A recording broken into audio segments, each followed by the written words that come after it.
الحمد لله وكفى وسلام على عباده الذين اصطفى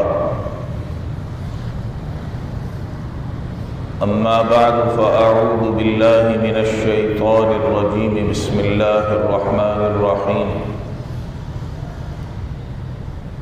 إنما يعمر مساجد الله من آمن بالله واليوم الآخر۔ قرآن کریم کا ایک حصہ تلاوت کیا ہے۔ دعا ہے کہ اللہ تبارک و تعالی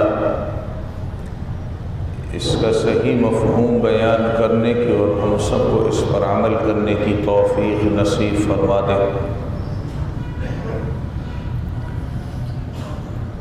دنیا میں اللہ تبارک و تعالی نے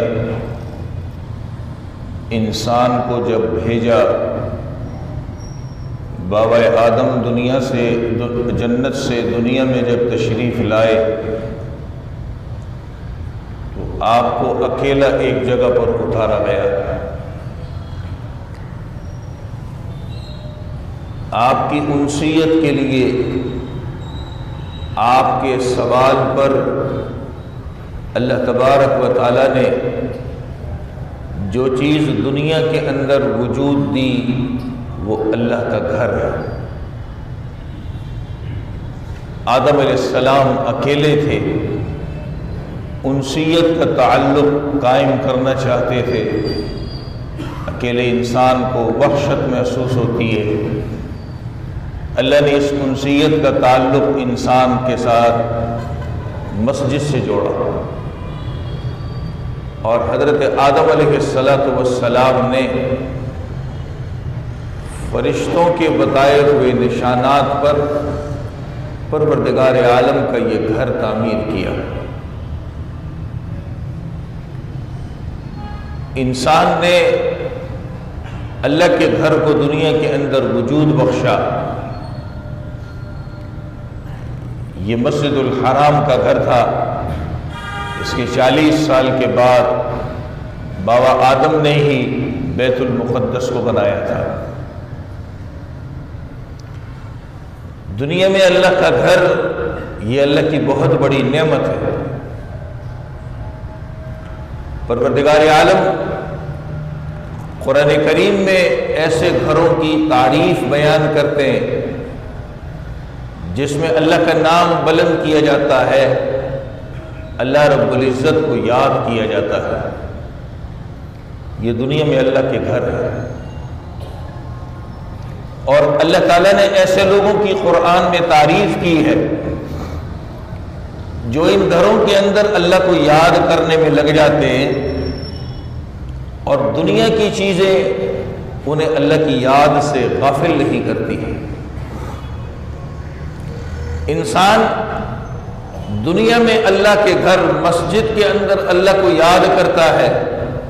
اللہ نے اس کی ایک حد رکھی ہے، اور قرآن کریم میں پروردگار نے فرمایا کہ یہ جو مسجدیں ہیں اس میں اللہ کے ساتھ کسی کو نہ پکارا۔ یہ اللہ کے پکارنے کے لیے، اس میں اللہ کی یاد کی جائے، اللہ کو پکارا جائے، یہ اللہ نے اس لیے بنایا۔ جن لوگوں نے اللہ رب العزت کے گھر دنیا میں بنائے اور بناتے وقت ان کے پیش نظر اللہ کی رضا تھی، اللہ کی خوشنودی تھی، اللہ تعالیٰ نے قرآن کریم میں ان کی تعریف کی، اور وہ مسجد قباء بنانے والے تھے جو مدینہ منورہ کی مسجد نبوی سے چند کلومیٹر کے فاصلے پر۔ انہوں نے پاکی بھی خوب اختیار کی، اور اللہ کی خوشنودی کے لیے اللہ کا گھر مسجد بنایا۔ اللہ نے ان کی تعریف قرآن کریم میں کر دی۔ یہی مسجد قباء کے اطراف کے رہنے والے کچھ شرارتی قسم کے لوگ تھے جو چاہتے تھے کہ مسجد قباء سے لوگوں کی توجہ ختم کر دی جائے۔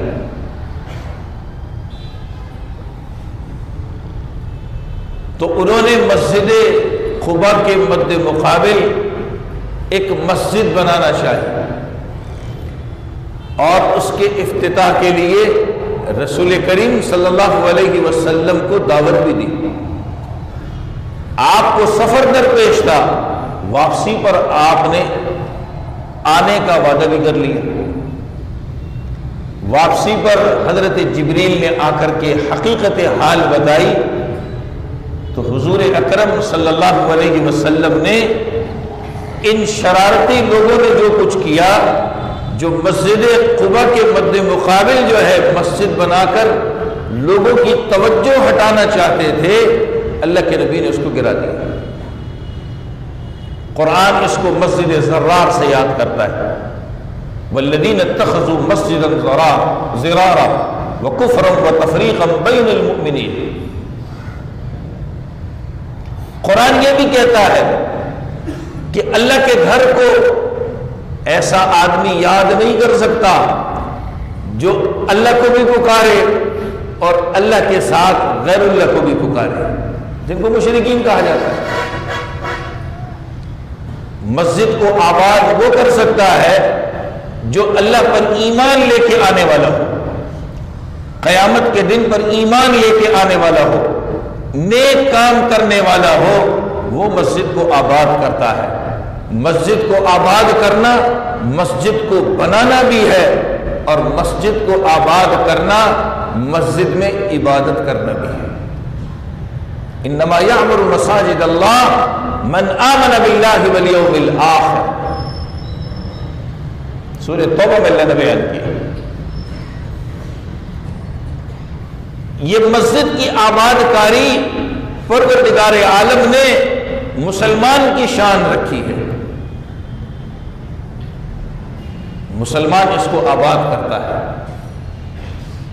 جتنا اس کو آباد کر کے ہم قائم رکھیں گے، اس وقت تک یاد رکھیے یہ دنیا بھی قائم ہے. اور جب مسجدیں بے آباد ہونا شروع ہو جائیں گی تو سمجھ جائیے کہ دنیا سے پھر ہمارے جانے کا وقت بھی آ گیا ہے.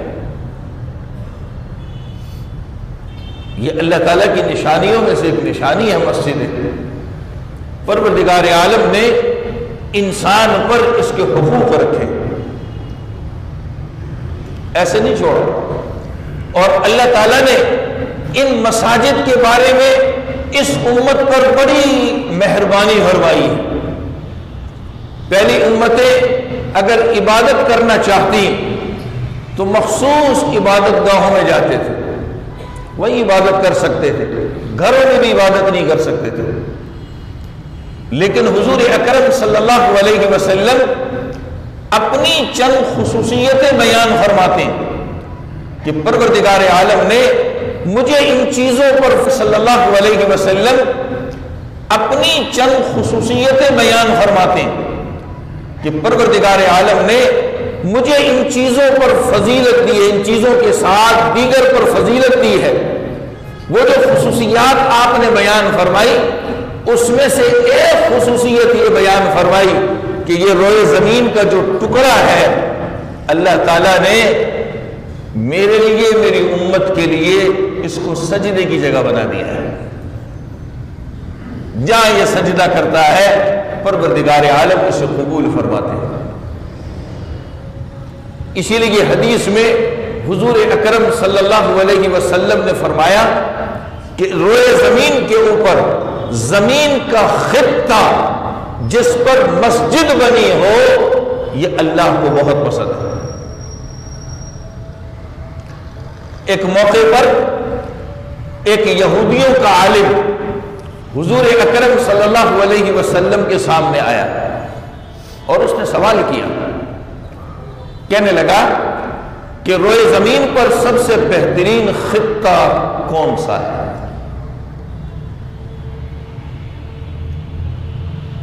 حضور اکرم صلی اللہ علیہ وسلم نے فرمایا کہ میں حضرت جبریل کے انتظار میں ہوں، وہ جو بتائیں گے تو میں بتاؤں گا. حضرت جبریل تشریف لائے.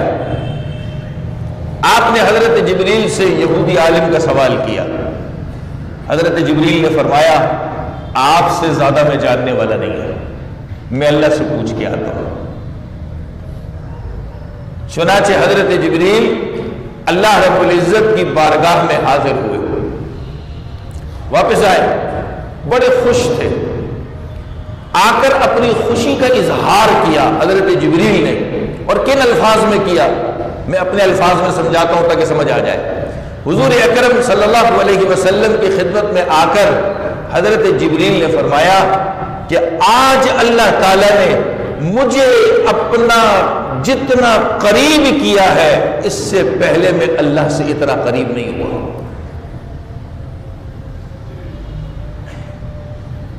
اور وہ قریب کتنا کیا تھا؟ حدیث میں آتا ہے کہ حضرت جبریل اور اللہ کے درمیان 70,000 نور کے پردے تھے، اتنا قریب کیا تھا۔ اور کتنی خوشی سے بتا رہے کہ اتنا قریب اللہ کے میں آج تک کبھی نہیں ہوا جتنا کہ آج ہوا۔ پھر حضور اکرم صلی اللہ علیہ وسلم کو اس سوال کا جواب دیا،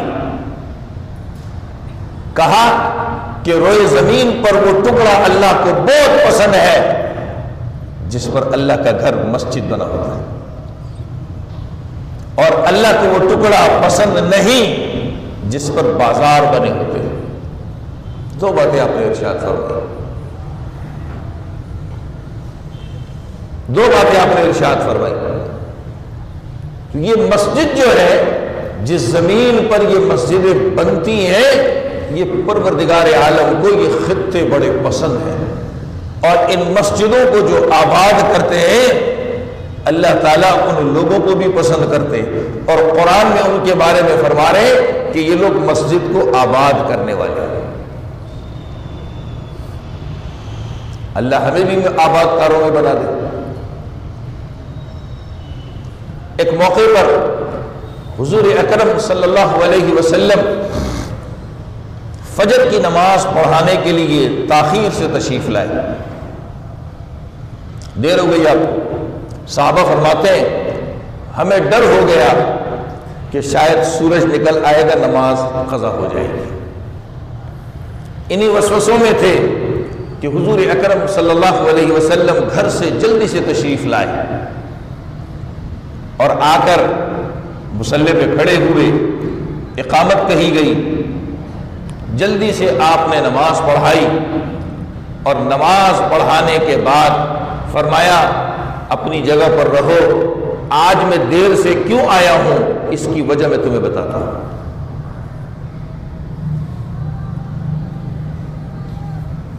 صحابی فرماتے ہیں جب آپ نماز سے فارغ ہو گئے تو ہماری طرف منہ کر کے متوجہ ہوئے اور فرمایا کہ رات کو میں اٹھا، میں نے وضو کیا، اللہ تعالیٰ نے جتنی رکعتیں پڑھنا میرے مقدر میں رکھا تھا میں نے پڑھی، دوران نماز مجھے اونگ آ گئی، میں سو گیا۔ اب کیا دیکھتا ہوں کہ اللہ رب العزت سامنے ہے، میں اللہ کے حضور میں ہوں۔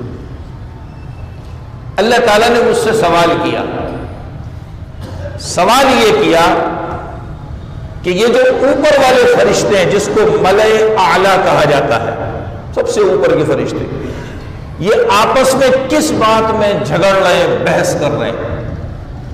حضور اکرم صلی اللہ علیہ وسلم نے فرمایا کہ آپ ہی زیادہ جانتے ہیں، مجھے نہیں معلوم۔ سرکار دو عالم صلی اللہ علیہ وسلم فرماتے ہیں پھر اللہ تعالیٰ نے اپنا ہاتھ میرے دونوں کندھوں کے درمیان رکھا۔ کیسا اللہ کا ہاتھ ہے، کیا اللہ ہی جانتے ہیں۔ کہا اس کی ٹھنڈک میں اپنے سینے کے اندر محسوس کرتا ہوں، بس یہ اللہ کا ہاتھ رکھنا تھا، یہ ساری چیزیں میرے اوپر کھل گئی۔ جو اللہ تعالیٰ سوال کرنا چاہتے تھے یہ میرے اوپر کھل گئی۔ تو پھر میں نے کہا کہ یہ جو ملائے اعلیٰ کے فرشتے ہیں، یہ جو آپس میں بحث کر رہے ہیں، جھگڑ رہے ہیں، ان کا جھگڑا اس بات میں ہے کہ اللہ اپنے بندوں کے گناہوں کا کفارہ کس چیز سے بناتے ہیں۔ گناہ کے کفارے کا مطلب یہ ہے انسان سے گناہ ہو گیا، گناہ کے بعد اللہ نیکی کی توفیق دے تو یہ نیکی گناہ کو ختم کرتی ہے، اس کو کفارہ کہتے ہیں۔ قرآن میں ہے ان الحسنات یذہبن السیئات، یہ نیکیاں گناہوں کو لے جاتی ہیں، یہ ہے کفارہ۔ پھر آپ نے فرمایا کہ ان کفارات میں سے جو انسان کے لیے گناہوں کے کفارے بنتے، پہلا عمل یہ ہے کہ انسان اپنے قدم مسجد کی طرف اٹھائے، چل کر جائے۔ کتنا مبارک عمل ہے کہ مسجد کی طرف قدموں کو اٹھانا اللہ تعالیٰ انسان کے گناہوں کا کفارہ بنا دیتے ہیں۔ اور اللہ تعالیٰ نے یہ اتنی بڑی فضیلت حضور اکرم صلی اللہ علیہ وسلم کے سامنے واضح بھی کیسے کی، میں نے پورا قصہ سنا دیا آپ کو۔ بظاہر کتنا چھوٹا سا عمل ہے، لیکن اللہ تعالیٰ نے اس میں رکھا کیا ہے کہ انسان مسجد کی طرف جو قدم اٹھاتا ہے اللہ تعالیٰ یہ اس کے گناہوں کا کفارہ بنا دیتے ہیں۔ پھر دوسرا عمل بیان کیا، اور میں اس کو آج کی مثال میں دے دوں۔ سردی کا زمانہ ہے، دل نہیں کرتا، باوجود دل نہ کرنے کے پھر بھی اچھی طرح اور مکمل وضو کرتا ہے، کہا یہ بھی کفارہ بن جاتا ہے۔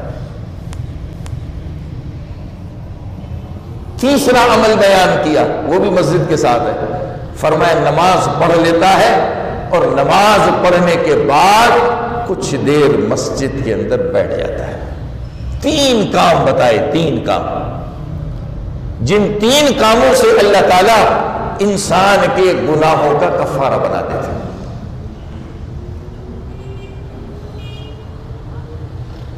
ایک حدیث میں ہے انسان گھر سے وضو کرتا ہے، اچھی طرح وضو کرنے کے بعد مسجد کو جاتا ہے، ہر قدم پر اللہ ایک نیکی کو بلند کرتے ہیں، ایک گناہ کو معاف کرتے ہیں، ایک درجے کو بلند کرتے ہیں۔ اور ایک حدیث میں اسی چلنے والے کو جو گھر سے وضو کر کے مسجد کو جا رہا ہے، پھر ایک دوسری حدیث میں جو مسجد میں آ کے جماعت کی انتظار میں بیٹھا ہے، نبی نے فرمایا یہ نماز کے اندر ہے۔ اس کے لیے ادب کتنا بڑا سکھایا۔ یہ جو ہم نماز کی انتظار میں بیٹھے ہوتے ہیں، ہمارے اندر تو غفلت بھری ہے، اللہ کرے یہ غفلت ہمارے اندر سے نکل جائے، اللہ کرے کہ یہ غفلت ہمارے اندر سے نکل جائے۔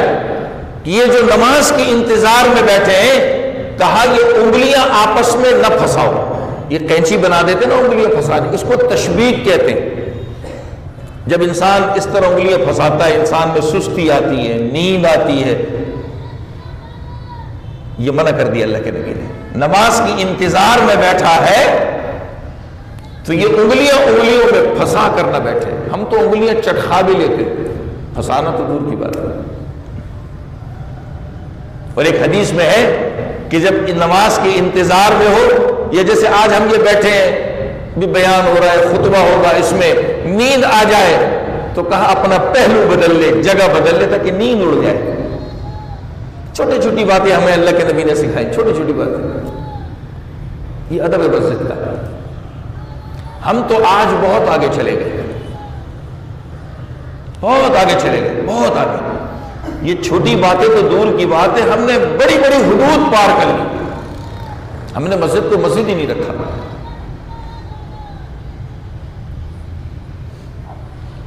ہم نے آج مسجد کو مسجد ہی نہیں رکھا، ہم نے ساری حدیں پار کر لی، اور یہ قیامت کی نشانیوں میں سے نشانی ہے۔ پہلی چیز، حضور اکرم صلی اللہ علیہ وسلم صحابہ کو تعلیم دی کہ مسجدوں میں شور نہ کرو، ایاکم وحیشات الاسواق، جیسے بازاروں میں شور کرتے ہو ایسے نہ چیخو۔ آج ہماری مسجدوں میں شور ہے، مجھ سے زیادہ آپ جانتے ہیں، مجھ سے زیادہ آپ جانتے ہیں۔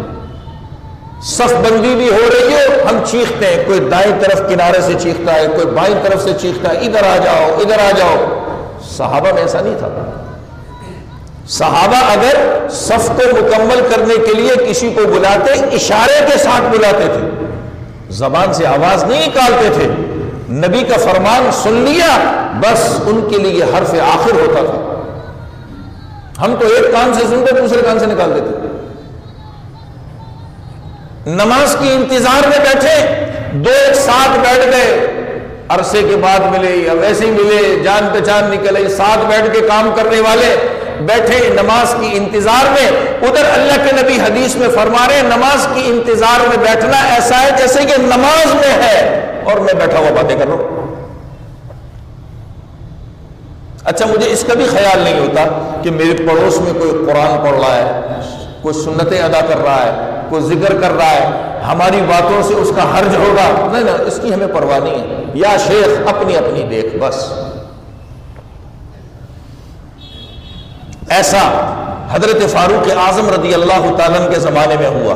لوگ اس طرح باتیں کرتے تھے, آپ کو بہت غصہ آیا, بہت غصہ آیا. آپ نے کیا کیا کہ مسجد نبوی کی حد جہاں پر ختم ہوتی تھی وہاں پر ایک چبوترا بنایا.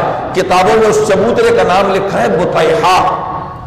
اور ایک دن پھر آپ نے اعلان کیا کہ جس کو گپ شپ لگانی ہو, شعر و شاعری کرنی ہو, بات چیت کرنی ہو, وہ اس چبوترے پر جا کر چلا جائے, مسجد کے اندر یہ چیز یہ کام نہ کرے.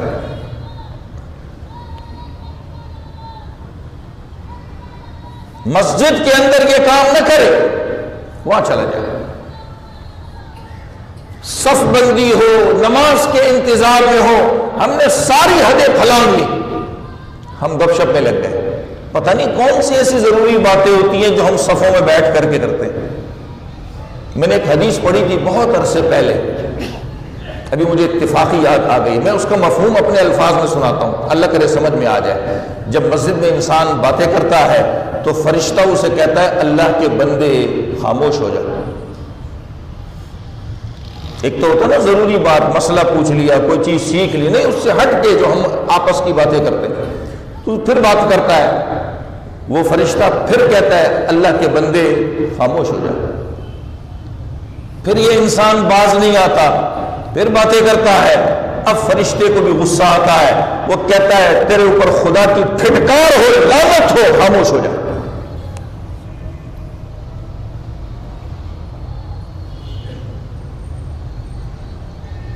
یہ مسجدیں اللہ کی عبادت کے لیے ہیں, اس کی تعظیم ہم پر ضروری ہے. اسی لیے اللہ کے نبی نے مسجدوں میں سونے سے منع کر دیا. اعتکاف کے علاوہ کوئی بھی اعتکاف میں جو بیٹھا وہ سو سکتا ہے, عام آدمی نہیں سو سکتا. سے منع کر دیا. مسجدوں میں اعلان کرنے سے منع کر دیا. ایک حدیث میں آتا ہے, میں اپنے الفاظ میں اس کو سمجھا دوں, گمشدہ چیزوں کا اعلان مسجد میں ہوتا ہے. نبی نے بد دعا دی کہ جب تم سنو کہ کسی گمشدہ چیز کا اعلان ہو رہا ہے تو تم کہہ دو اللہ تیری یہ چیز کو واپس لے کے نہ آئے. آج ہم سے زیادہ جانتے ہیں, پتہ نہیں مسجدوں میں کیسے کیسے کس کس چیز کے اعلانات ہو رہے ہیں, کیا کیا ہو رہا ہے. ادھر نبی بد دعا دے رہے ہیں کہ اللہ تیری یہ چیز واپس نہ کرے, بد دعا دے رہے ہیں. ہم مسجدوں میں بیٹھے اللہ کو یاد کرنا چاہیے, نماز کی انتظار میں بیٹھے اللہ کو یاد کرنا چاہیے. ہم اللہ کی یاد سے غافل ہو گئے. باہر رہ کر کے بھی دنیا اور مسجد میں آ کر کے بھی دنیا. ایک حدیث میں اللہ کے نبی نے فرمایا جب تم جنت کے باغوں کے پاس سے گزرو تو ان باغوں سے کچھ چر لیا کرو. صحابہ نے سوال کیا یا رسول اللہ یہ جنت کے باغات کیا ہیں؟ فرمایا اللہ کی مسجدیں. اللہ کیا کہہ رہے ہیں؟ جنت کے باغات. اور ہم نے کیا بنایا؟ بازار. پھر صحابہ نے دوسرا سوال کیا یا رسول اللہ یہ ان اللہ کے باغات سے چرنا کیا ہے؟ فرمایا سبحان اللہ, الحمدللہ, اللہ اکبر پڑھنا ہے, ذکر کرنا, اللہ کو یاد کرنا ہے. کاش یہ بات ہمارے سامنے ہوتی اور ہم جو مسجد میں نماز کی انتظار میں بیٹھے ہوتے ہیں اس میں اللہ کو یاد کرتے. اور گزشتہ میں نے ایک حدیث سنائی تھی کہ اذان اور اقامت کے درمیان اللہ تعالیٰ دعا قبول کرتے ہیں.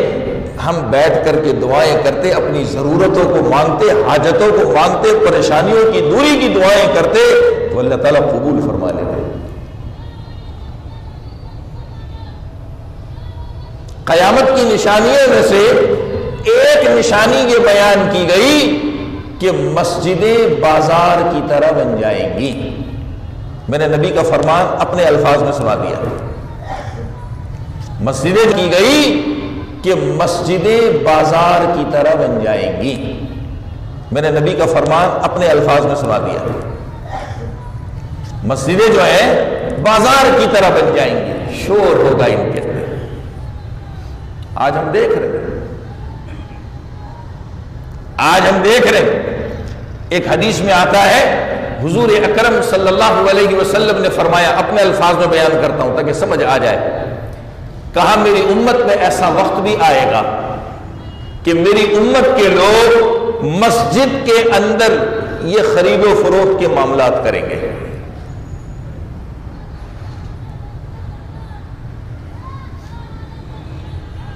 تجارت، اپنے کام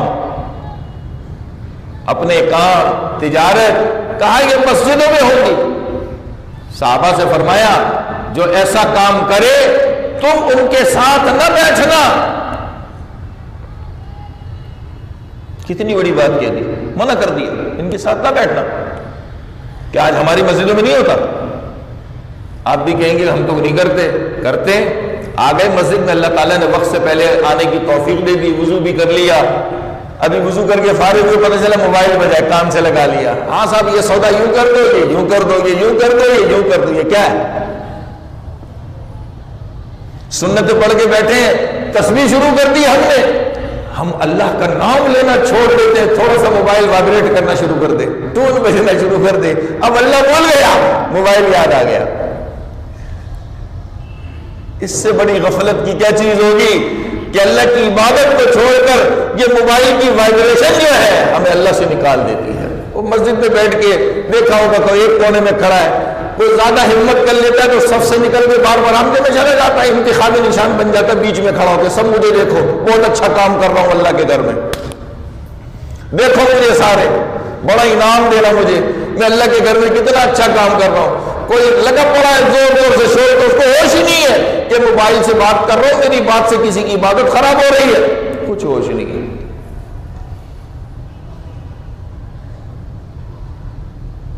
نبی نے 1400 سال پہلے یہ بات فرمائی تھی اور صحابہ سے فرمایا ایسے لوگوں کے ساتھ نہ بیٹھنا۔ اور اس حدیث کا جو آخری لفظ ہے وہ تو بڑا عجیب ہے، فرمایا جو مسجدوں میں یہ کام کرتے، جو میں نے ابھی حدیث سنائی اپنے الفاظ میں، کہ اللہ کو ایسے بندوں کی ضرورت نہیں ہے۔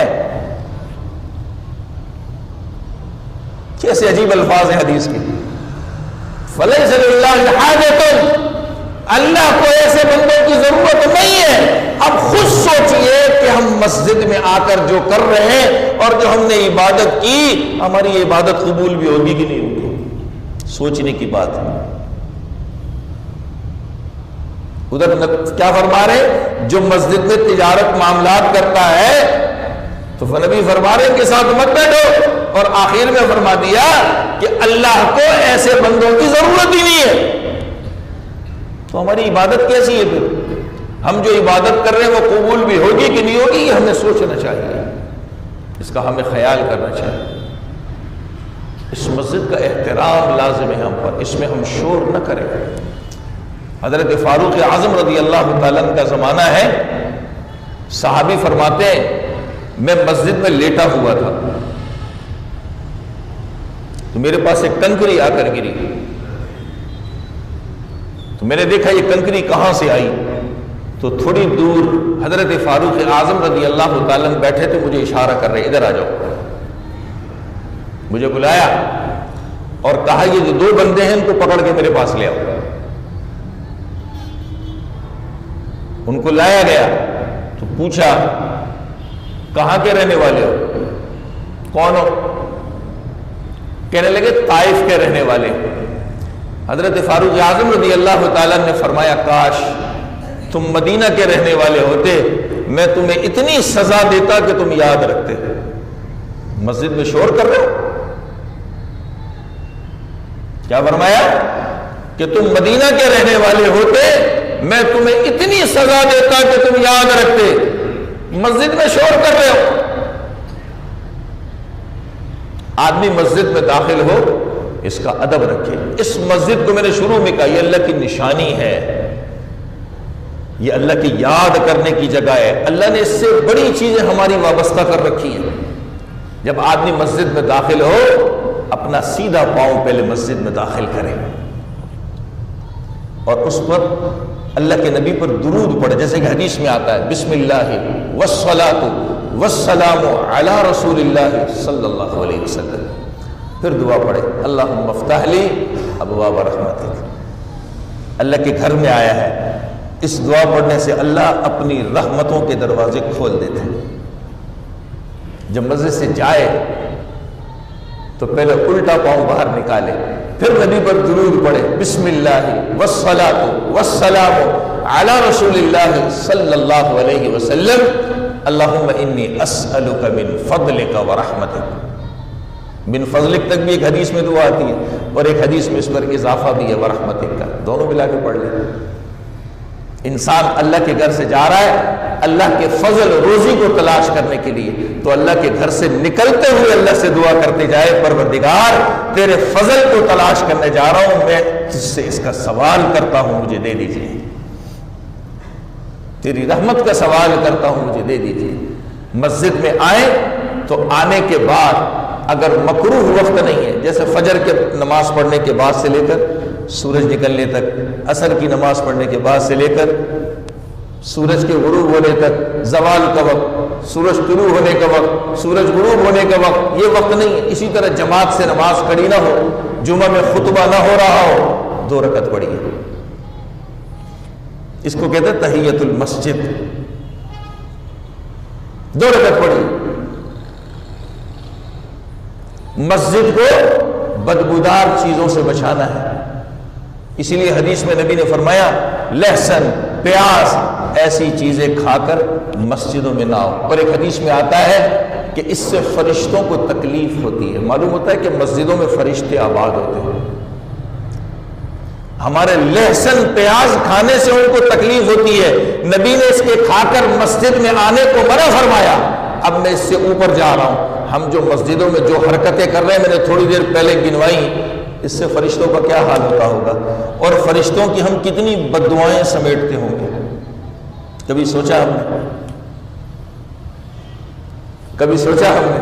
ہمارے پیاز، کچا پیاز کھاتے ہیں نا، اس کی بدبو، پکا ہوا تو اس کی بدبو نہیں ہوتی ہے، کچے پیاز کچے لہسن کی بدبو رہ جاتی ہے۔ نبی فرماتے اس کو کھا کر مسجد میں نہ آؤ، کیونکہ فرشتوں کو اس سے تکلیف ہوتی ہے۔ مطلب یہ ہے کہ فرشتے مسجد میں آباد ہیں، ہم جو اس سے بڑی بڑی حرکتیں کر رہے ہیں اس سے پتہ نہیں ہم فرشتوں کی کتنی بد دعائیں سمیٹتے ہوں گے۔